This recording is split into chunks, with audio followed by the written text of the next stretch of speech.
विशाल savanna के मध्य में लियो नाम का एक साहसी शेर और टिम्मी नाम का एक बुद्धिमान बूढ़ा कछुआ रहता था। लियो अपनी बहादुरी और ताकत के लिए दूर दूर तक जाना जाता था, जबकि टिम्मी को उसकी बुद्धिमत्ता और भूमि के ज्ञान के लिए सम्मान दिया जाता था। एक झुलसाने वाले दिन, जब लियो सवाना में गश्त कर रहा था, उसकी नज़र एक पानी के गड्ढे के आसपास इकट्ठे हुए डरे हुए जानवरों के एक समूह पर पड़ी। वे डर के मारे कानाफूसी कर रहे थे, छाया में छिपे एक डरावने शिकारी के बारे में फुसफुसा रहे थे। लियो कांपते हुए जानवरों के पास गया और उनसे पूछा कि क्या हुआ था।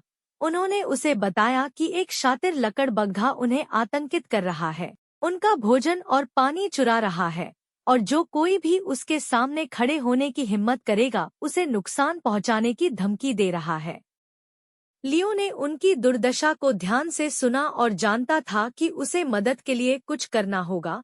वह टिम्मी की ओर मुड़ा, जो पास की चट्टान से दृश्य देख रहा था, और उससे सलाह मांगी। टिम्मी ने बोलने से पहले एक पल के लिए सोचा, साहस केवल ताकत के बारे में नहीं है लियो, यह अपनी ताकत को बड़े अच्छे के लिए उपयोग करने के बारे में है।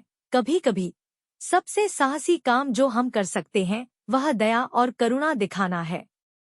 टिम्मी के शब्दों से प्रेरित होकर लियो ने हिंसा का सहारा लिए बिना लकड़बग्घा का सामना करने की योजना तैयार की। वह पानी के गड्ढे के पास पहुंचा, उसका अयाल सूरज की रोशनी में चमक रहा था, और उसने लकड़बग्घा को बुलाया। हमला करने के बजाय लियो ने लकड़बग्घे को शांतिपूर्ण समाधान की पेशकश की। उन्होंने प्रस्ताव दिया कि वे सवाना के संसाधनों को साझा करें और संघर्ष का सहारा लेने के बजाय सद्भाव में एक साथ रहें। सभी को आश्चर्यचकित करते हुए लकड़बग्घा लियो के प्रस्ताव पर सहमत हो गया।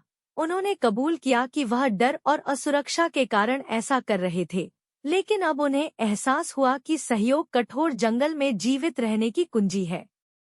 उस दिन से लियो, टिम्मी और अन्य जानवरों ने अपने घर की रक्षा के लिए एक साथ काम किया और यह सुनिश्चित किया कि कोई भी भूखा या प्यासा न रहे।